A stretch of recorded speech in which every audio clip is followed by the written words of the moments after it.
Hello everyone, this is Dan Riley with Corporate here at Tranont. I'm excited to have you on board today for our OneView training. A couple of quick housekeeping items I wanted to mention since I will be doing the training today on OneView. If you have questions during the training, you are free to type them in as you usually do. But since I'll be doing the training, I won't have the ability to answer any of you during the training. So if I don't answer them just through the course of my presentation, then just be aware and remember that I will be able to answer those questions for you.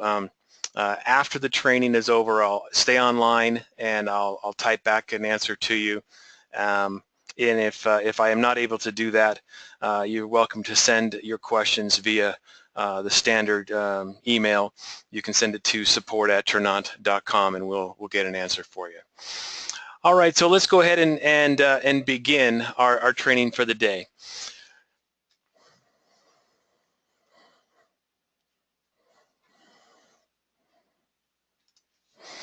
So the first thing I wanted to talk about is what is OneView. OneView is a personal financial management tool. Oftentimes in the industry, these are called PFMs. OneView allows you to view all of your accounts in one place, set budgets, and give you the ability to stick to them, to monitor your cash flow in real time, and to schedule alerts for your bill due dates so you can avoid paying late fees. OneView support is limited by phone. However, if you have basic questions about OneView, we can, on our support line with our customer service and associate services line, answer some basic questions. However, most questions, whether they're technical in nature, in terms of login or can't find your financial institution, or other types of deep functionality of the application, you will want to submit a support ticket within the application. And just so you know, most tickets are answered within 24 hours and usually even sooner than that. So we get asked a lot about security for OneView. OneView is a very safe application, even though we are displaying to you all of your financial information. It is protected by 256-bit SSL encryption, which is the highest level of encryption that can be applied to any data on the internet or other on a server. We do constant monitoring of those systems. They undergo daily security tests. But the important thing to remember is that none of your data from your financial institutions is stored on our OneView servers. We will never share your information with anyone, and remember that your information is permanently erased if your account is ever closed. But the most important thing to remember about OneView is that it's a read-only product. That if anyone ever did actually have your specific login credentials to your OneView application, and they could get into it not through a traditional hack like you might expect someone to goes into and breaks into a server, but if they actually could log in as you, remember that we're only displaying data, that OneView can't actually manipulate funds in any way. It can't transfer them, it can't pay your bills for you. So the nice thing about OneView is that it is a read-only product, and the worst thing that could happen is that person who has your information could know how much you're spending and what your inflow-outflow is. Of course, we don't want that to happen as well, but so keep your password safe and secure so that no one can access that. So there's been some changes lately to OneView. Many of you realize now and know that OneView is now offered free to customers. You do have to sign up as a customer to accept the free OneView application and click the radio button on the Tranont order form. But you can give it away to customers for free. As an associate, it is included in your core services that you pay for each month for $125. And it's important to note that associates are not allowed to have OneView a la carte if they choose not to purchase the core products. So a couple other important things to know about OneView is that when you sign up for Tranont as an associate or as a customer, we actually generate your account. It gets created on the server. We use the initial username and password that you chose when you signed up on the order form. However, the important thing to remember here is that your OneView username and password is not synced with your member login. In other words, if you have to change your password in your member login area to get to the portal, it has not synced that new password to your OneView application, and you will have to make that change. And you can make it simply in the settings of OneView, log under your old login information and change that. And if you can't remember it because you had to use the forgot password button, you can't remember it on your OneView side, each application has its own separate forgot your password button that allows you to go ahead and have that system send you a new password. So if you have to update your password on the Tranont member login area, remember that you'll want to also need to enter or to have a new password sent to you for the OneView application. All right, so let's get started. And in every associate and every customer who starts with OneView needs to activate OneView or actually start using it. And the first step is to log in and add your accounts. So adding accounts is a very simple thing to do. You're asked to do this right away when you first log into the application on that first time. And it can also be done throughout the program simply by pressing the plus button where you add an account in the accounts navigation table on the left-hand side. Later in the presentation, I will show you how we do this. But for now, just remember that you can add all sorts of accounts, including your mortgage, investment accounts, bills from service providers like your cell phone company or your utility company. You can even enter a bill from somebody who doesn't have an online presence. If you have, say, a company that comes and takes care of something at your home and you want to have a bill reminder about that to pay that bill, you can enter those bills in the system even if they don't have an online presence, and we'll show you how to do that manually.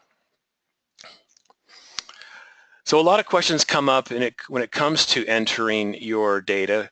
One of the main questions we hear is that what do I do if my bank or my financial institution is not found? So a couple things that we suggest you do is try shortening the bank name.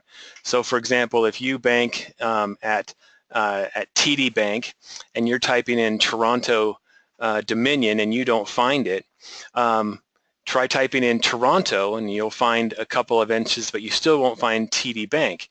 So if you just type in TD and hit enter, you'll find about 19 different versions of TD Bank: credit cards, mortgages, banks, checking accounts, things like that. So try shortening the name. That is one trick that we've learned to try to find the particular bank that you're trying to locate. And if that doesn't work and you still can't find it, that's when we would suggest you submit a support ticket through the application. So contact us by sending that as a support ticket to our OneView support staff. Include the name of the institution you're looking for and the URL of the login where you would normally log in at their site. And we will then do the research to try to see if we can find that institution for you. And if we can find it, we'll let you know. And if we can't, we'll talk about the process at that point in just a minute as well. If we still can't find it and it's not available, then you can always use the manual or offline account feature, which again we'll show you in a live demo in here in just a minute. But you asked a lot of questions about when OneView gets updated. OneView is updated every day between 12 and 3 a.m. Eastern Time. And that's important to note because a lot of times people get errors when they are trying to update their accounts. And so if you get an error where it fails to verify your account information, remember these kind of points. That first of all, want to make sure that you are selecting the correct account type from the selection window. Try logging into the actual destination you're trying to log into and see if you've got the correct credentials. Another thing is that the site that you're trying to log into could be down, or it might be disabled for maintenance purposes. Another big one which people don't realize is that banking institutions often ask you to re-verify some information like your phone number or your email address. And so they put up what's called a splash page during the login process, which asks you to confirm your email address, or is this really the phone number you want us to contact you at, or they have some new terms and conditions that they want you to agree to before they let you log in again.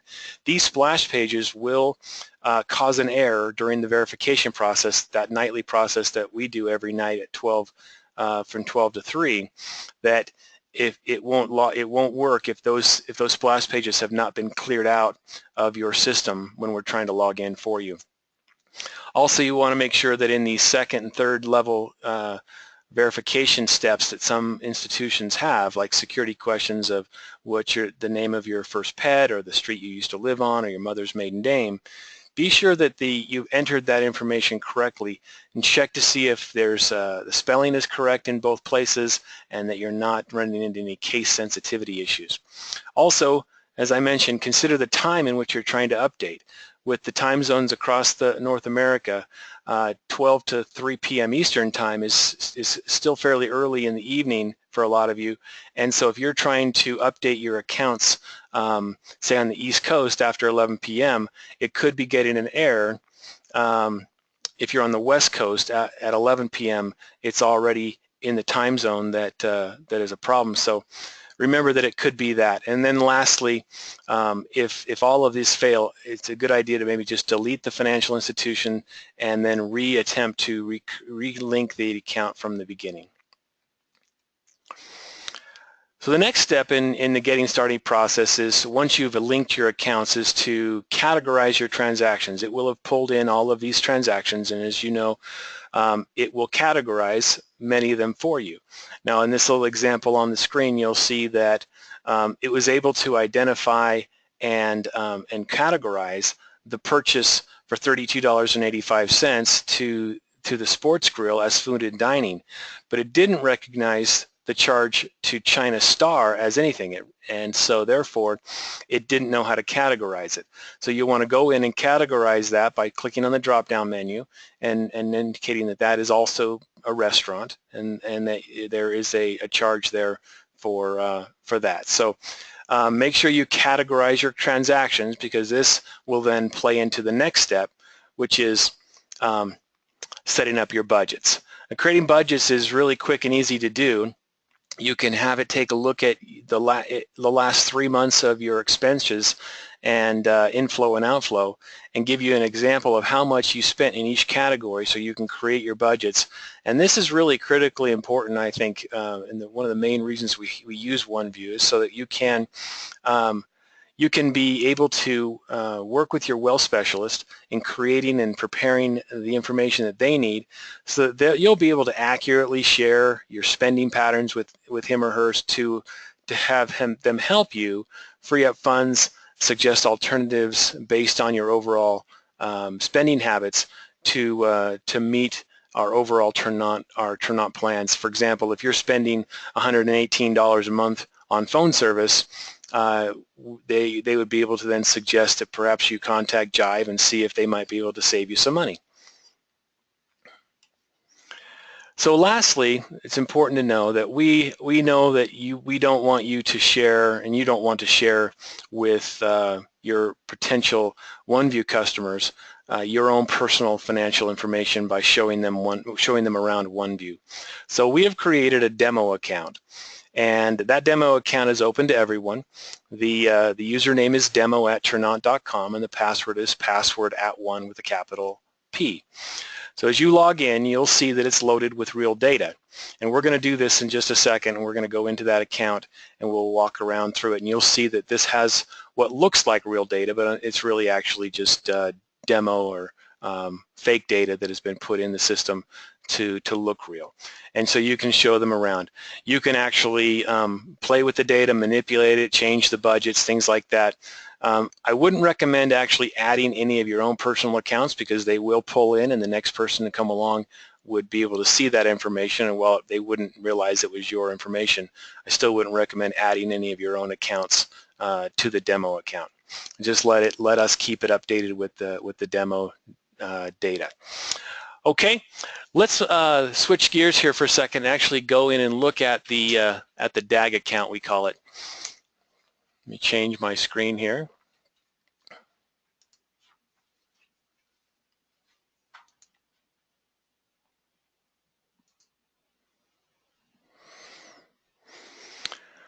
Okay, so you should be seeing now on your screen our DAG account. Here's an example of OneView, and you can see that there is income there, there's been spending that has happened here in the month of August, and it's showing our inflow, our outflow, and on the dashboard it shows our top spending accounts, our recent transactions. We talked about adding accounts to the system. Where you do that is simply by going up here and pressing add an account, and brings up the add the account button. And so, as I said before, if you're looking for an account, for example, Tranont Dominion, it's better to type in TD, but if you type in the full word, you'll get nothing. So if you just type in TD and hit enter, you get quite a number of account options, and you can choose the one you're looking for. What I recommend you do is always, if you're not sure if this is the right site that you're looking for your particular institution, if there's multiple ones, then click on it and it will bring up the URL to that site, and you can go ahead and click on that, and if it brings you to the location that you're typically familiar with logging into, then you have the right site. If it's not the site you're familiar with, then you'll want to choose a different one until you find the correct site. And then you enter your username and your password, and you link that account. Okay, if you can't find your financial institution, as I mentioned, there is the manual accounts function. Now this is important that that if you are able to do this, if you can't find your financial institution, to go ahead and do this, what you would do is you would just enter in the name of the bank that you have and the account name.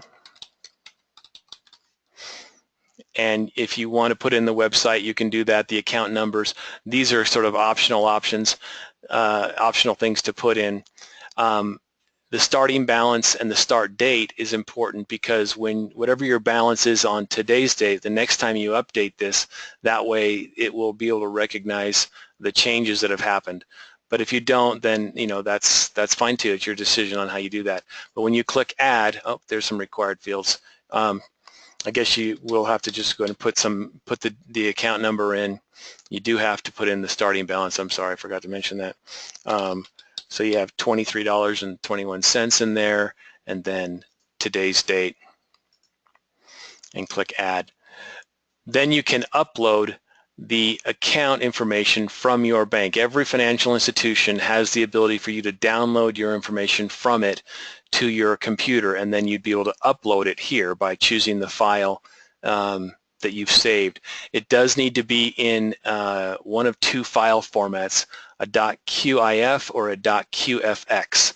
And if your financial institution can't give you the data in that format, there are conversion programs out there. If you'll just go to the internet, you can convert the file from the file format that it gives it to you into one of these two file formats, and then be able to upload that information straight into OneView.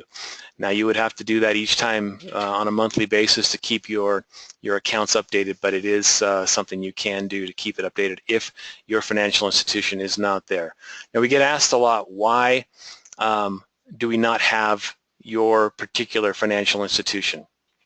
The answer is fairly simple. It's a demand. It's kind of a business decision, and a decision that is made by our partners that work with these financial institutions. And smaller banks, smaller institutions, they have either decided not to play ball with us, or we've decided that they're so small that it wouldn't make a good business decision to go through to create all the work to create the connections for that small institution.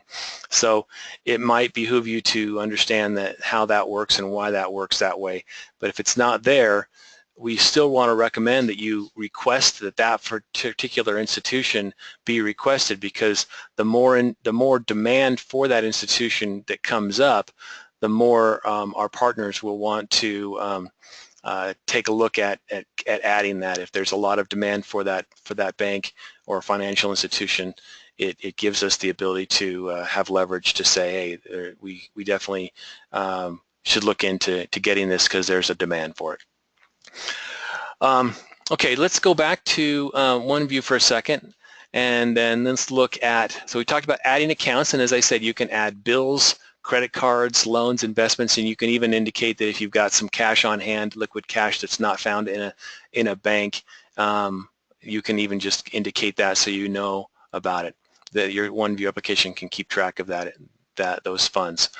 The Transactions tab, this is where you can see all of your transactions that you're doing. You can see they're categorized, and so you can go through each one individually and create categories for them so that your budgeting tool will work properly. There's a tab for your cash flow. It's kind of an overview showing you your inflow, your outflow, and gives you kind of a summary of information. And again, categorizing of all information is really important, and you can find the categorize buttons really throughout the entire application. Budgets, as I mentioned, are critical. You want to go in and create your budgets, and you can create, you can go in and look at, as you're creating a budget, say for example for your automobile transportation budget, when you're looking at that, you can give it an idea. You can get an idea of exactly what you spent in those areas in the past, so it can give you an idea if you're going to continue with that budget or if you need to trim that budget down a little bit. One of the new things that if you haven't looked at OneView for a while, you'll notice that one of the things that was added not too long ago was a goals tab. Goals are just simply based on savings goals. If you're saving for something in particular, you can add a goal. In this case, there's a goal here set. They're saving to buy a home, and so you're trying to save money towards that, and you can then have OneView track as you put money aside for that to reach that goal. You can indicate to OneView that you're doing that, and then OneView can then keep track of that information and show you where you're at to your goal. You can even, as you create a goal, say for example, if I'm trying to create an emergency fund goal, I can say, well, how much do I want to save for my emergency fund? If I were to say I want to save $2,500 for that fund, and I'm going to start my fund off by contributing $250 to it, I then say, well, when do I think I can when do I need this goal completed by? And I say, well, I'm going to have this goal, I want to have this money by December of next year. It will say that in order to create, it'll show me now that in order for me to create a emergency fund of $2,500, I'm going to need to put away $132.35 each month between now and then. And I say, okay, that's a good goal. I'm going to do that, and so it will then remind me of this goal and help me to set this kind of funds aside in my budgeting process. So I kind of like that that new feature. It also has a calendaring feature where it shows where I can have it send me alerts. I can set up reminders to pay bills and whatnot. Now remember, this is not a bill pay function. This is just a reminder and an alert that can be sent to your phone, to your email, that will allow you to get those messages and remind you to pay bills on time, and also to alert you to certain spending. Now, a lot of credit cards and banks already send out alerts, and you can have them set up there, but you can also have them set through OneView, and you can create these alerts and items through the OneView application that as it recognizes transactions. Your actual financial institution is probably get those alerts a little quicker because they're in real time, where this is updated on a daily basis. Okay, so I don't want to spend a lot more time going into depth on the OneView application, because the best thing to do for you to learn this application and really is to go through it, set it up, work with it. If you have any questions, I wanted to make sure I pointed out to you, here's where you submit a ticket, and there are some great tutorials found here under We're Here to Help, here what we call the Tranont, or the support portal. And if you have questions on how to work with the budget, there are some overview pages and some troubleshooting categories and questions and help that that will help you teach you how to use each individual function. So we're excited about OneView. We hope you are too. I don't want to take any more time this afternoon to do this, but if you have any questions about this, please obviously feel free to send them to us via this support question and answer area.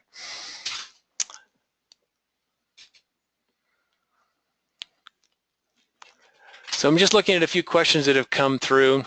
I'm going to go ahead and try to answer a few of those in writing.